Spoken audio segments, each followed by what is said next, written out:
we tend to put the most responsibility on the person with the least amount of education, the least amount of pay, and very often the least amount of respect in the office, and that's the dental assistant. We ask them to do a lot, but we don't give them the time. We don't give them the training.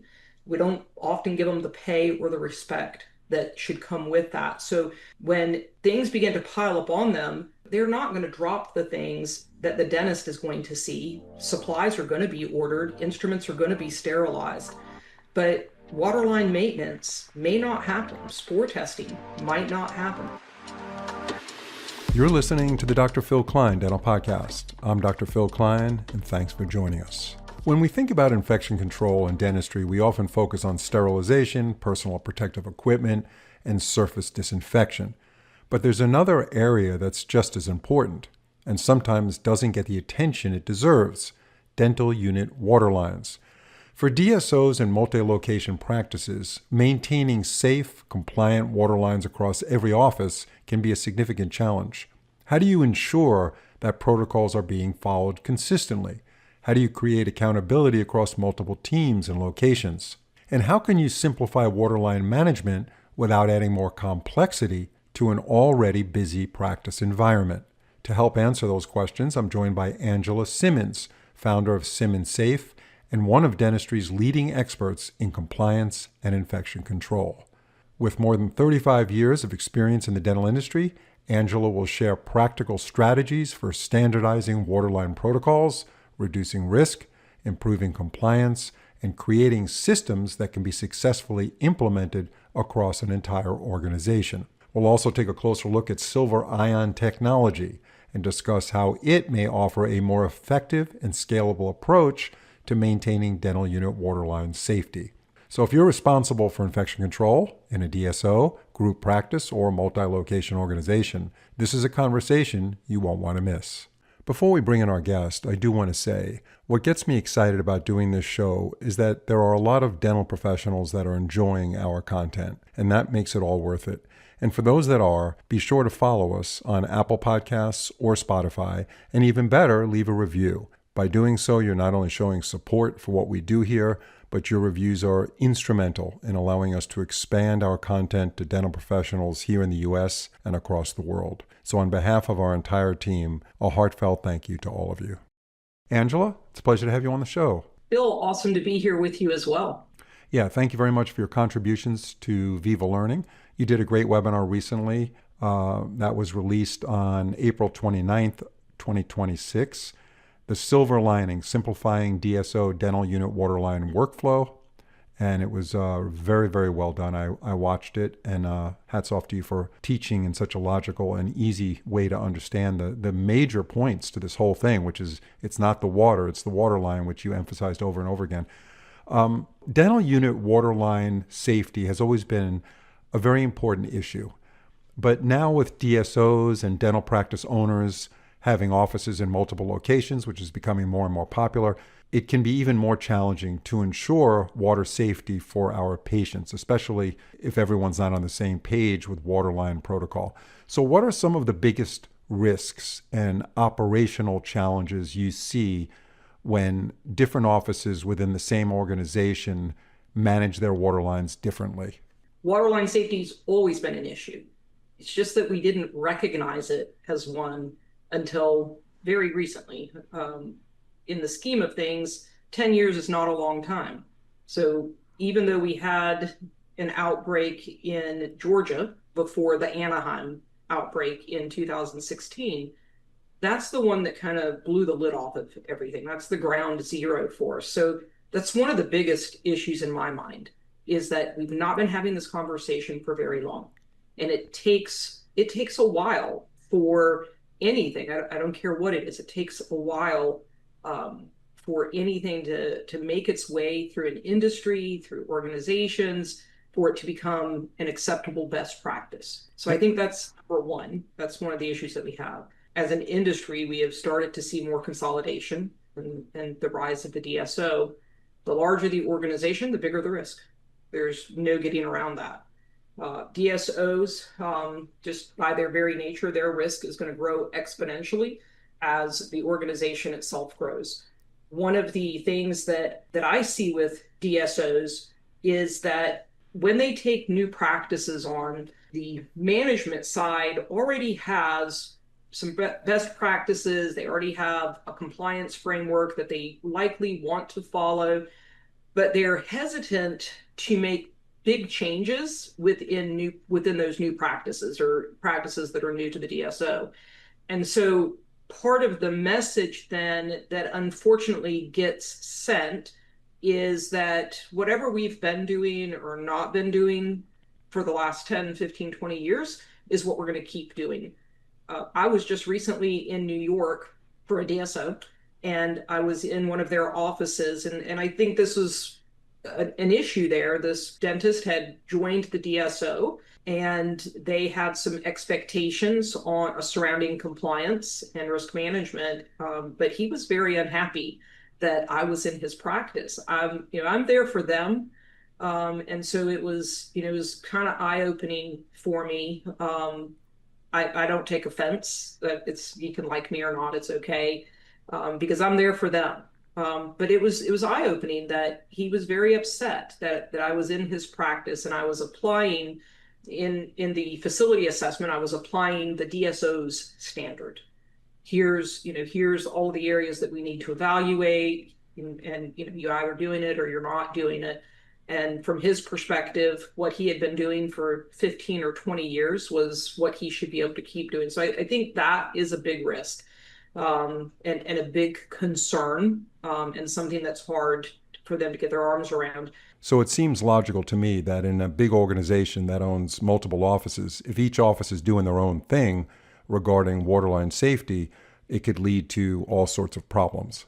When you allow organizations, when you bring these groups together and you allow these individual offices to continue to operate as they did before, so you got one office that's using iodine, and another office that's using tablets of some form, and then maybe you have another office that's using silver ion.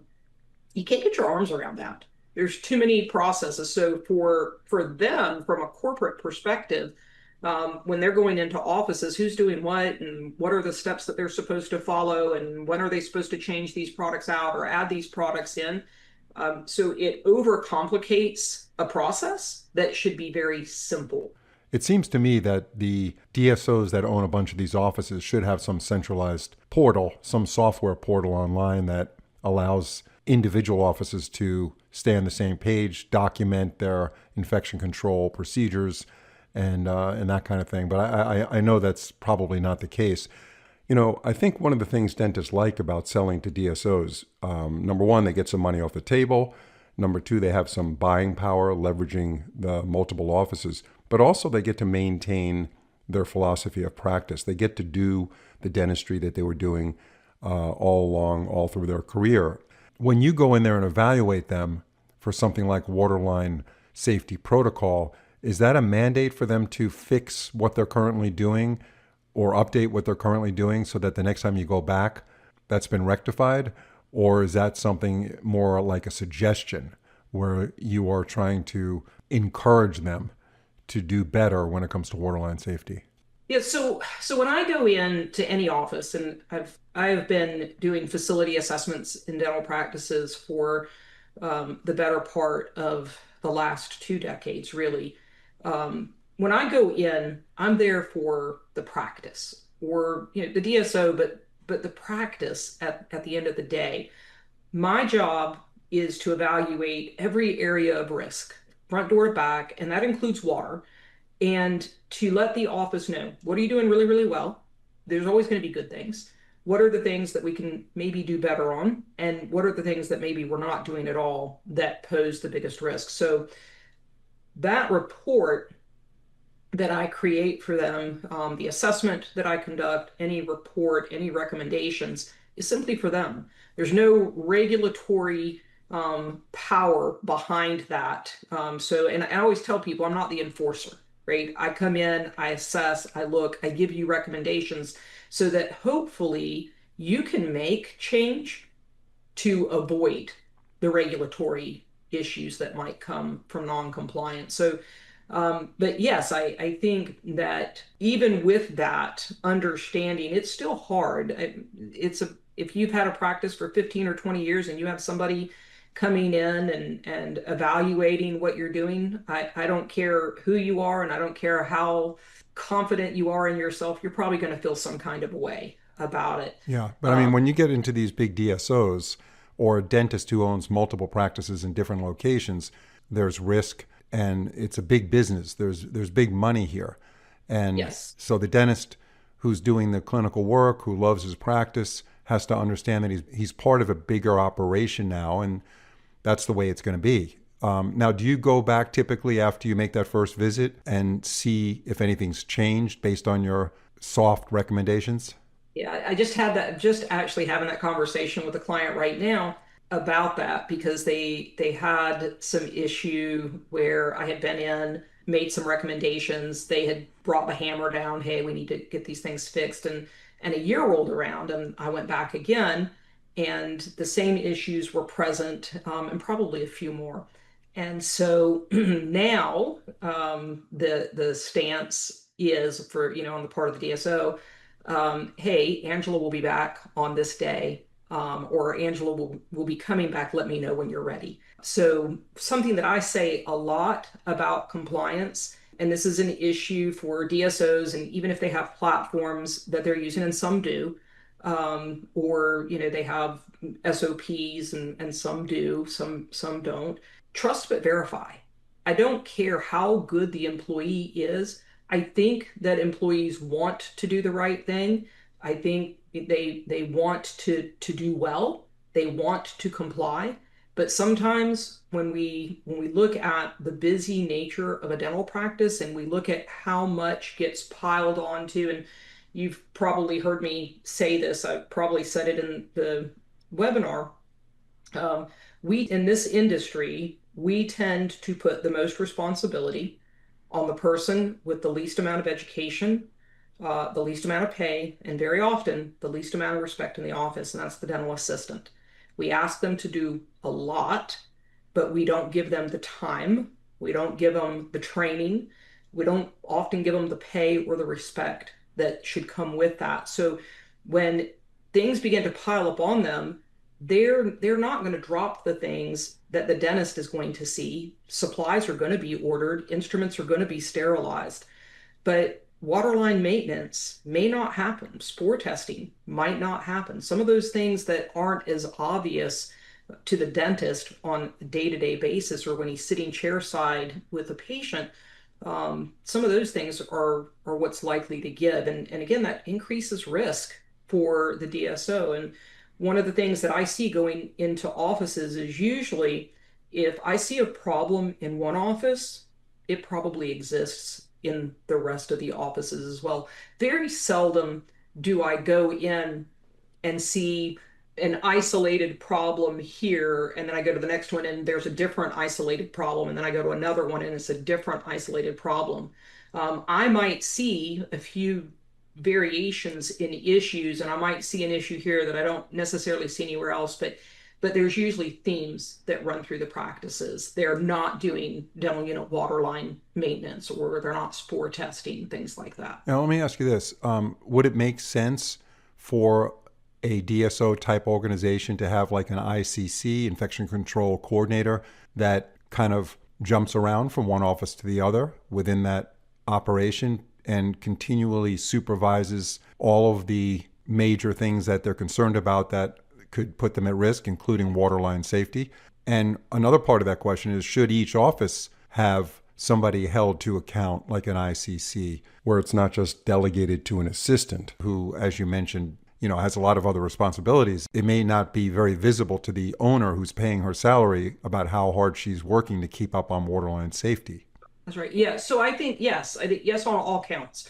There should be somebody in the practice who is primarily responsible, and I do think that we should be really taking a hard look at the responsibility that we're putting on individuals. Are we putting too much? And I'm a kid of the 70s, so I'm not don't work people too hard. That's not my personality. I believe in hard work. That's the And 60s. The 60s was that. Yeah. 70s, yeah, we worked a well, little harder, but 60s, yeah. we didn't work at all. Yeah.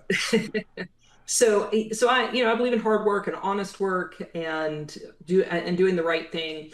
But I do believe that we have gotten to a point, for whatever the reasons are. And so this is certainly, I love this industry. I've been in it for over 30 years. So it's certainly not a knock on anybody. It's just, I believe we should evaluate how we are, assigning these various tasks and who we're assigning them to.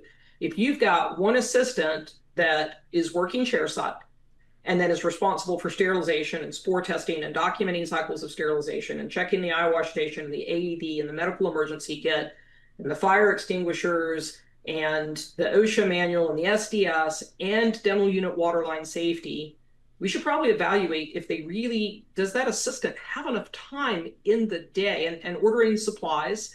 Um, do they really have enough time in the day? And I think the likelihood is that they do not. They don't have enough time in the day to accomplish all of those tasks. And so, first of all, looking at how we can divide the workload up so that it's more equitable, and can be accomplished.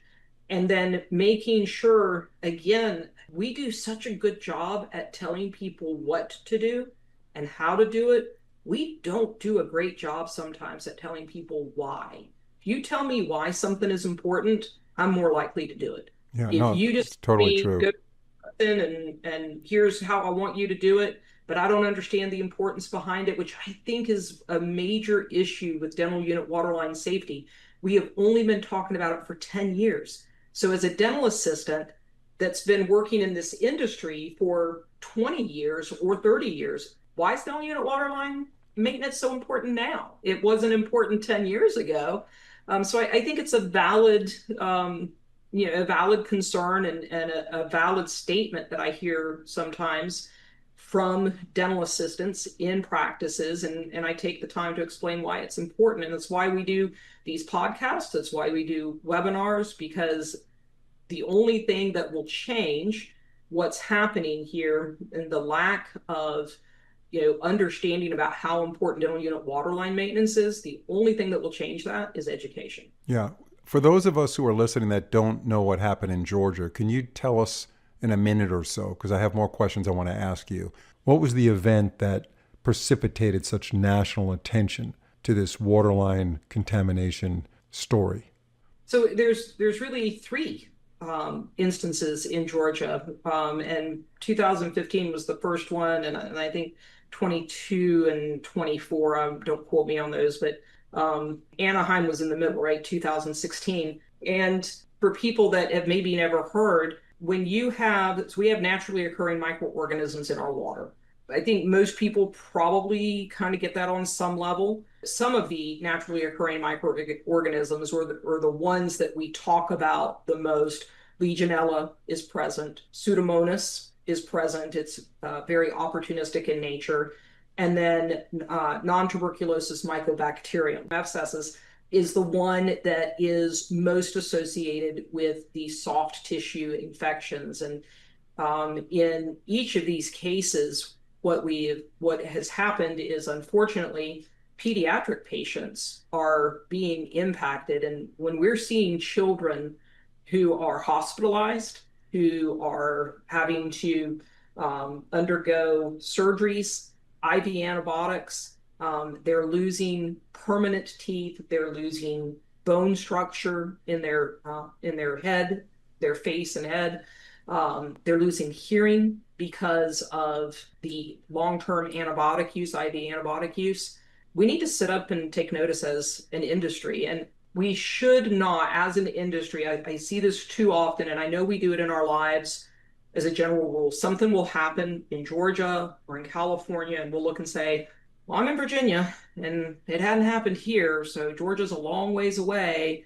They probably just have bad water there, or they just got bad water out in California. It's a problem everywhere. And again, it's not the water, it is our water lines. I think that in dental practices, if we have one case, that's too many.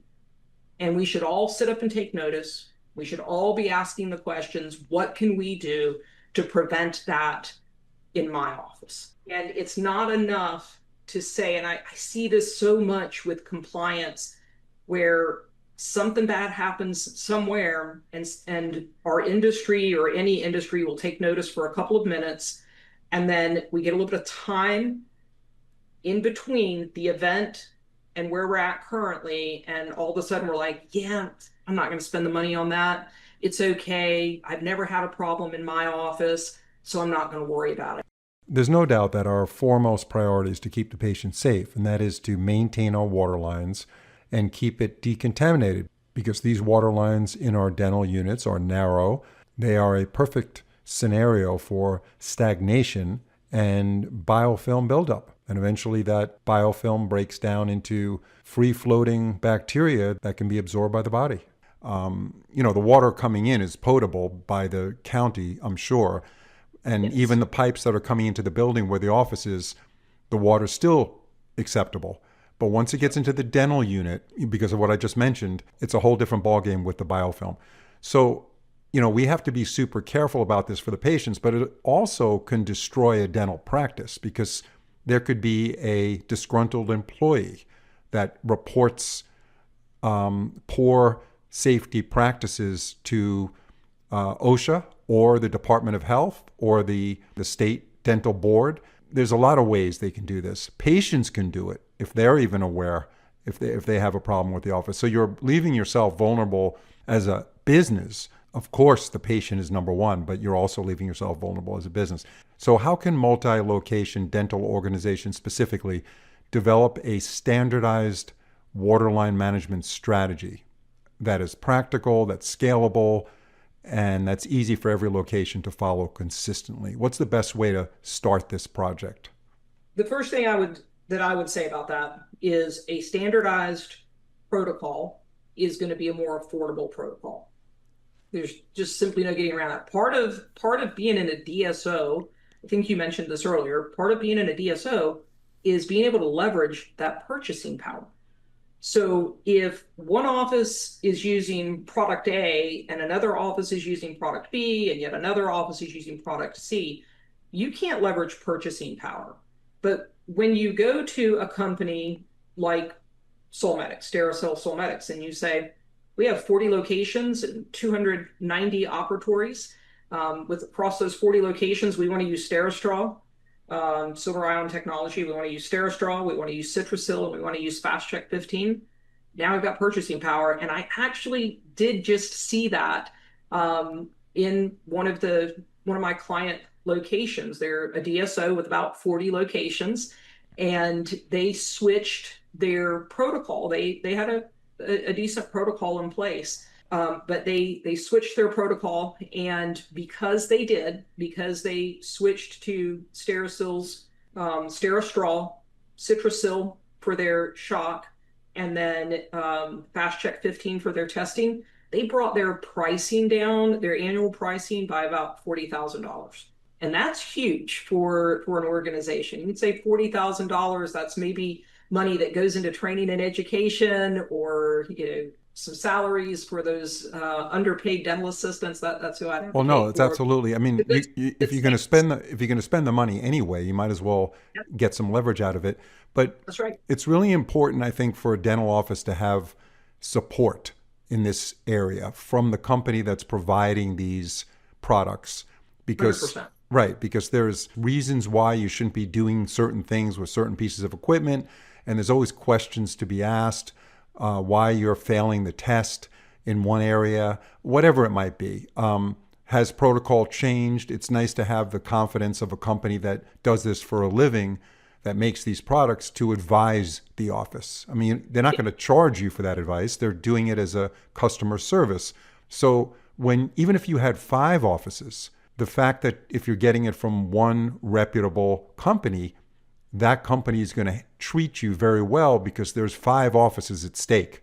Even if it's their even if it's their culture to be really nice and great, when you're representing more business by having more offices buying from the same company, assuming the product is as good or better than any other company that's in the same business, It seems to me that makes sense. And having fragmented vendors when you have the same need among offices owned by the same company, to me, just adds complexity. Do you agree?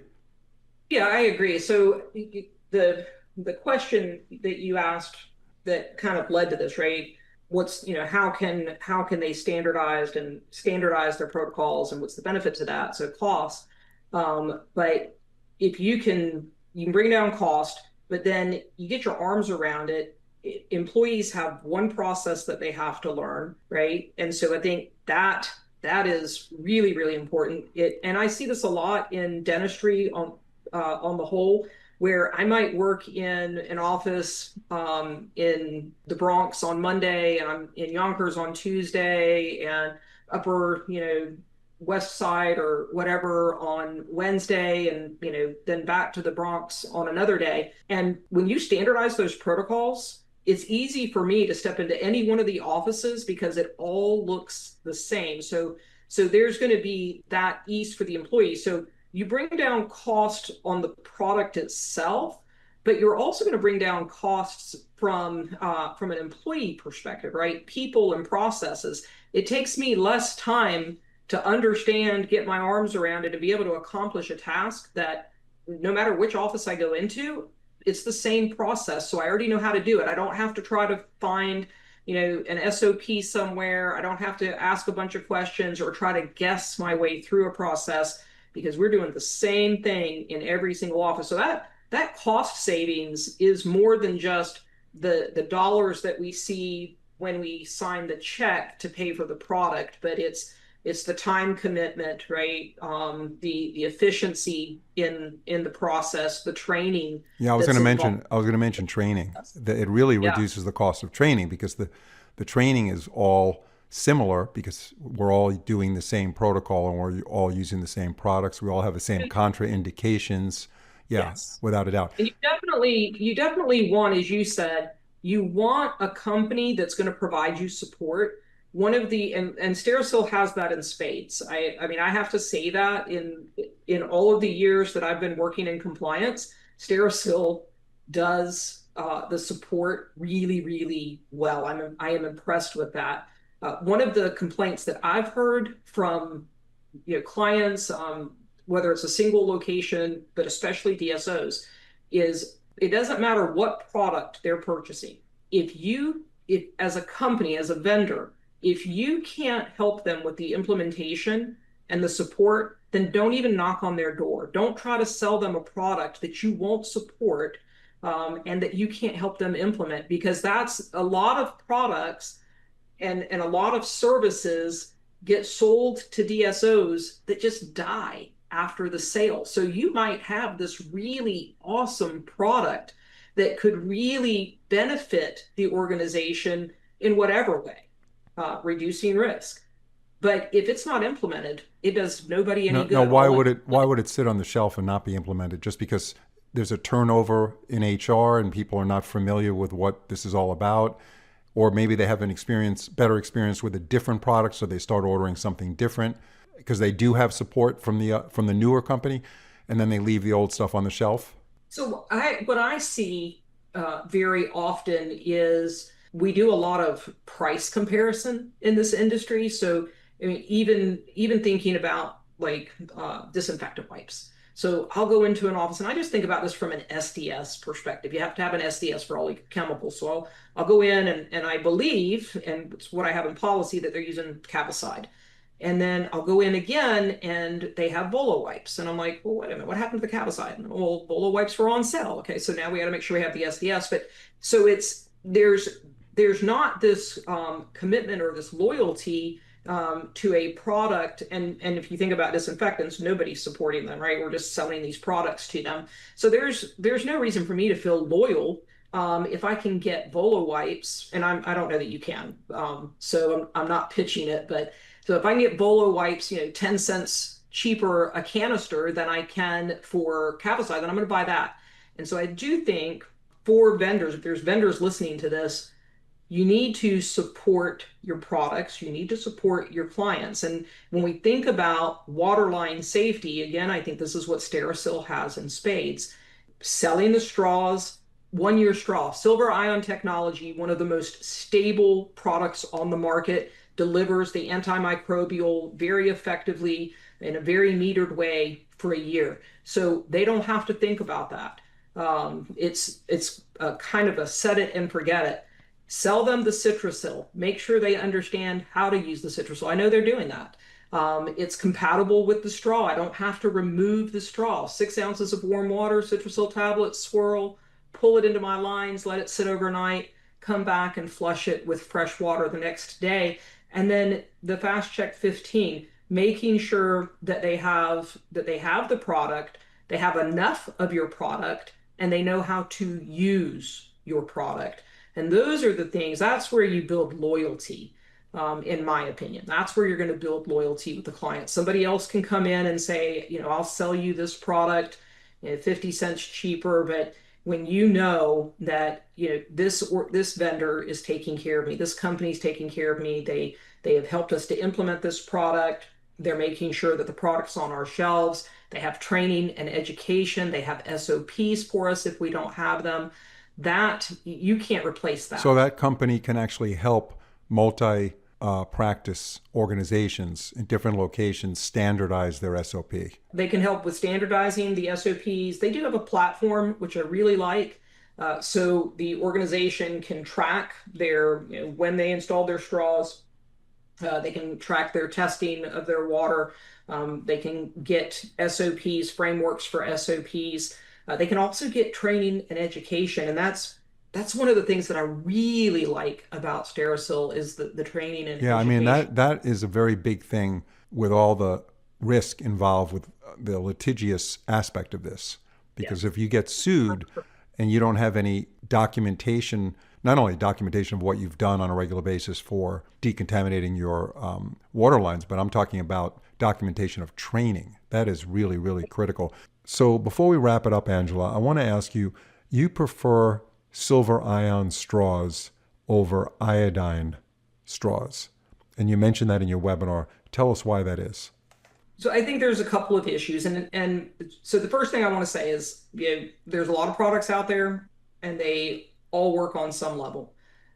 What I don't like necessarily about iodine is it's not a very stable product. So that's number one. When we look at silver ion technology and iodine, silver ion has longevity. It is going to work. It is going to meter out that antimicrobial for a year.